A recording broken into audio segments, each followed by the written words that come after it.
कसबा बावड्यातील भगवा चौक येथे छत्रपती शिवाजी महाराजांच्या पूर्णाकृती पुतळ्याचा भूमिपूजन सोहळा युवराज संभाजीराजे छत्रपती यांच्या हस्ते पार पडला। यावेळी डी.वाय. पाटील ग्रुपचे अध्यक्ष डॉक्टर संजय डी. पाटील, आमदार सतेज पाटील, आमदार ऋतुराज पाटील, आमदार जयश्री जाधव, श्रीराम विकास सेवा संस्था सभापती उमाजी उल्पे, उपसभापती दत्तात्रय मासाळ यांची प्रमुख उपस्थिती होती। मान्यवरांच्या हस्ते कुदळ मारून माती जल शिंपडून भूमिपूजन झाले।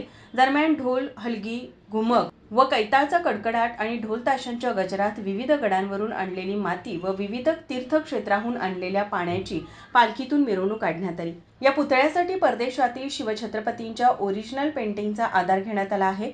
जगातील सर्व पुतळ्यांपेक्षा वेगळी मूर्ती असावी यासाठी वेगवेगळ्या ठिकाणची माहिती घेतली, त्याचा अभ्यास करण्यात आला। देशातील नव्हे तर जगातील पहिली विविध शस्त्रधारी मूर्ती साकारण्यात येणार आहे। यावेळी बावड्यातील सर्व तरुण मंडळ व ग्रामस्थ मोठ्या संख्येने उपस्थित होते। कॅमेरामन नाजत्तारसह आरती सुतार, माझा महाराष्ट्र, कोल्हापूर।